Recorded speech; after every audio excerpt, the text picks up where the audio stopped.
ಪಾಂಡವಪುರ ತಾಲೂಕಿನ ಹಳೆ ಎಲೆಕೆರೆ ಗ್ರಾಮದಲ್ಲಿ ನೂತನವಾಗಿ ಜೀರ್ಣೋದ್ಧಾರಗೊಂಡ ಶ್ರೀ ಚೌಡೇಶ್ವರಿ ದೇವಸ್ಥಾನದ ಉದ್ಘಾಟನಾ ಕಾರ್ಯಕ್ರಮ ಬಹಳ ಸಡಗರ ಸಂಭ್ರಮದಿಂದ ಜರುಗಿತು.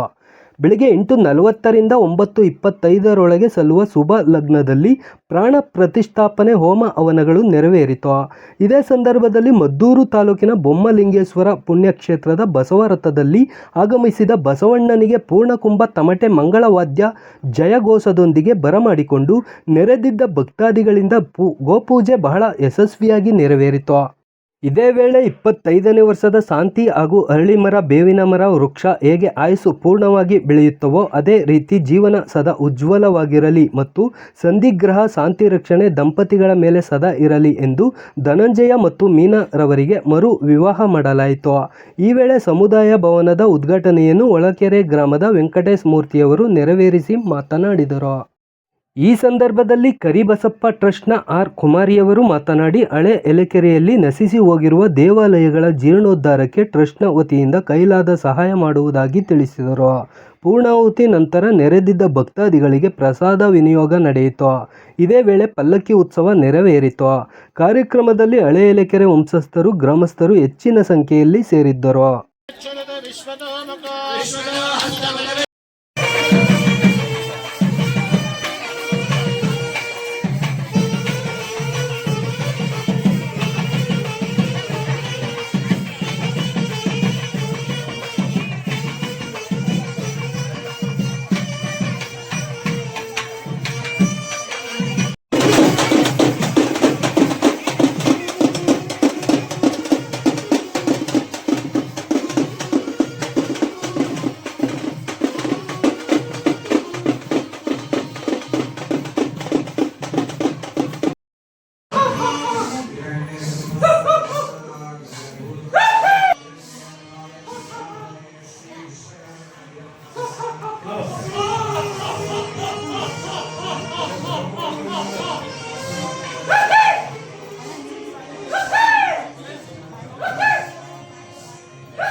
ಕಣ್ಮುಚ್ಬಿಡಿ ನೋಡಿ ಒಂದು ನಿಮಿಷ.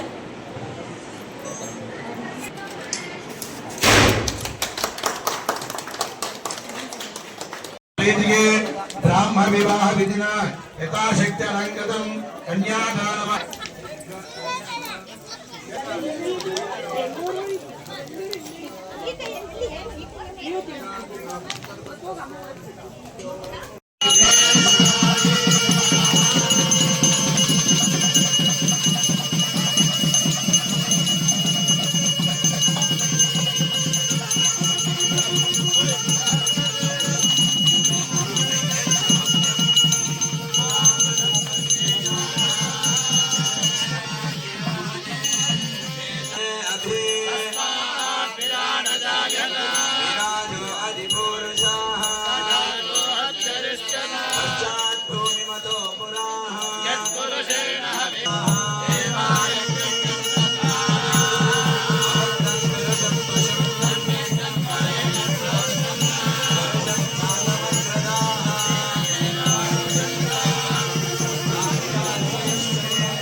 ಚಿತ್ರದಂತ ನಮ್ಮ ಕುಮಾರಿಯವರು ನಮ್ಮ ಶ್ರೀ ಕುರು ಗರಿಬೆ ಬಸವೇಶ್ವರ ದೇವಸ್ಥಾನ ನಮ್ಮದು ಅಲ್ಲಿಂದ ಇದು ಒಂದು ಶ್ರೀ ಕರು ಬಸವೇಶ್ವರ ಅಂತ ಒಂದು ಎಂಟರ್ಪ್ರೈಸಸ್ ಅನ್ನೋ ಒಂದು ಕಂಪನಿ ಸ್ಟಾರ್ಟ್ ಮಾಡಿ ಬೆಂಗಳೂರಲ್ಲಿ ಅತ್ಯುತ್ತಮವಾಗಿ ನಮಗೆಲ್ಲ ಚೆನ್ನಾಗಿ ಆಗಿ ಬಂದಮೇಲೆ ಇವರು ನಮ್ಮ ವಂಶಸ್ಥರಾಗಿರುವಂಥ ಒಂದು ಚೌಡೇಶ್ವರಿ ದೇವಸ್ಥಾನ 8 ವರ್ಷದಿಂದ ಒಂದು ಚಿಕ್ಕದಾಗಿತ್ತು, ಅದಕ್ಕೊಂದು ಸಮುದಾಯ ಭವನ ಮಾಡ್ಬೇಕಂತೇಳಿ ಎಲ್ಲ ಒಟ್ಟುಗೂಡಿ ಇವತ್ತೊಂದು ಈ ಒಂದು ದೊಡ್ಡ ಮಟ್ಟಕ್ಕೆ ಮಾಡ್ಕೊಂಡ್ ಬಂದಿದ್ದಾರೆ. ಸೊ ಅದ್ರ ಎಲ್ಲರೂ ಸೇರಿ ಇಷ್ಟು ಯಶಸ್ವಿಯಾಗಿ ಮಾಡಿಕೊಟ್ಟಿದ್ದಾರೆ. ಅದಕ್ಕೆ ನಾವು ಖುಷಿ ಪಡ್ತೀವಿ. ಮಿಕ್ಕಿದ ಹೆಚ್ಚಿನ ಮಾಹಿತಿ ನಮ್ಮ ಕುಮಾರಿ ಅವರು ಮಾತಾಡ್ತಾರೆ, ಯಾಕಂದ್ರೆ ನಂಗೆ ಅಷ್ಟೊಂದು ವಿಚಾರ ಗೊತ್ತಿಲ್ಲ ಇದರಿಂದ. ಹಾಗಾಗಿ ಮೇಡಮ್ ಅವರ ಮಾತಾಡ್ತಾರೆ. ಏನು ಇವತ್ತು ಎಲೆಕೆರೆ ಗ್ರಾಮದಲ್ಲಿ, ಹಳೆ ಎಲೆಕೆರೆ ಗ್ರಾಮದಲ್ಲಿ ನಡೀತಾ ಇರ್ತಕ್ಕಂಥ ಚೌಡೇಶ್ವರಿ ತಾಯಿ ದೇವಸ್ಥಾನದ ಇಲ್ಲಿ ಒಂದು ಸಮುದಾಯ ಭವನ ಉದ್ಘಾಟನೆ ಹಾಗೂ ನಾಗದೇವ ಪ್ರತಿಷ್ಠಾಪನೆ ಹಾಗೂ ಗಣೇಶ ದೇವನ ಪ್ರತಿಷ್ಠಾಪನೆಯನ್ನ ಮಾಡಿದ್ದೇವೆ. ಶ್ರೀ ಗುರು ಕರಿಬಸವೇಶ್ವರ ಎಂಟರ್ಪ್ರೈಸಸ್ ವತಿಯಿಂದ ಮಾಡಿರ್ತಕ್ಕಂಥದ್ದು. ಅದಕ್ಕೆ ಕಾರಣಕರ್ತರಾದಂಥ ನನ್ನ ಗುರುಗಳಾದಂಥ ಶ್ರೀಯುತ ವೆಂಕಟೇಶ್ ಮೂರ್ತಿ ಸಾರು. ಇವರು ಮೂಲತಃ ಹೊಸಕೋಟೆ ತಾಲೂಕು ಒಳಗೆರೆ ಗ್ರಾಮದವರು. ಇವರ ಒಂದು ಪರಿಚಯ ಏನಪ್ಪಾ ಅಂದ್ರೆ, ನಾನು ಕುಮಾರಿ ಅಂತ ಹೇಳಿ ಹೇಳ್ಕೊಳ್ಳೋಕ್ಕೂ ಹೆಸರು ಉಳ್ಕೊಳ್ಳದೇ ಇರೋ ಅಂತ ಒಂದು ಸಂದರ್ಭದಲ್ಲಿ ನನ್ನನ್ನು ಉಳಿಸಂತ ನನ್ನ ಗುರುಗಳು, ನನ್ನ ತಾಯಿಯಾಗಿ, ನನ್ನ ತಂದೆಯಾಗಿ, ನನ್ನ ಬೆನ್ನೆಲುವಾಗಿ, ನನಗೂ ನನ್ನ ತಮ್ಮ ಗೋವಿಂದರಾಜು ಗುರು ಬೆನ್ನೆಲುವಾಗಿ ನಿಂತ್ಕೊಂಡು ಇವತ್ತು ಈ ಮಟ್ಟಕ್ಕೆ ನಮ್ಮನ್ನ ಬೆಳೆಸಿ ಉಳಿಸಿದ್ದಾರೆ. ಆ ಒಂದು ಉಳಿವಿನ ಕಾರಣವೇ ಇವತ್ತು ಈ ಚೌಡೇಶ್ವರಿ ದೇವಸ್ಥಾನದ ಸಮುದಾಯ ಭವನ ಹಾಗೂ ನಾಗದೇವತೆ ಪ್ರತಿಷ್ಠಾಪನೆ ಹಾಗೂ ನಮ್ಮ ಗಣೇಶ ದೇವನ ಪ್ರತಿಷ್ಠಾಪನೆಯನ್ನ ಮಾಡ್ಲಿಕ್ಕೆ ಕಾರಣಕರ್ತರಂತ ನನ್ನ ಗುರುಗಳಾದಂತ ವೆಂಕಟೇಶ್ ಮೂರ್ತಿ ಸಾರು. ಇಲ್ಲಿ ನಮ್ಮ ಶ್ರಮದ ಫಲ ಏನು ಇಲ್ಲ, ನಮಗೆ ಎಲ್ಲಾ ಮಾರ್ಗದರ್ಶಕರೇ ಶ್ರೀ ಗುರು ಕರಿಬಸವೇಶ್ವರ ಸ್ವಾಮಿ. ನಾವು 3 ಜನ ಒಮ್ಮತವಾಗಿ ಆ ಸಂಸ್ಥೆಯನ್ನ ನಡ್ಸ್ಕೊಂಡು ಹೋಗ್ತಾ ಇದೀವಿ. ಮುಂದಿನ ದಿನಗಳನ್ನು ಸಹ ನಮ್ಮ ಗುರುಗಳನ್ನ ನಾನು ಕೇಳ್ಕೊಂತ ಇದ್ದೀನಿ. ನಮ್ಮ ಬೆನ್ನೆಲುವಾಗಿ ಮುಂದೇನು ಸಹ ಅನೇಕ ದೇವಾಲಯಗಳನ್ನ ನಾವು ಮಾಡ್ಬೇಕು ಅಂತ ಅನ್ಕೊಂಡಿದೀವಿ. ಎಲ್ಲಿ ನಮ್ಮ ದೇವಾಲಯಗಳು ಅರ್ಧಬರ್ಧ ನಿಂತೋಗಿದಾವೋ ಅಲ್ಲಿಗೆ ಏನೇ ಸಹಾಯ ಬೇಕಾದರೂ ನಮ್ಮ ಸಂಸ್ಥೆಗೆ ಭೇಟಿ ಕೊಡ್ಬೇಕು ಅಂತ ನಾನು ಈ ಮೂಲಕ ಎಲ್ಲರನ್ನೂ ಕೇಳ್ಕೊಂತ ಇದ್ದೀನಿ.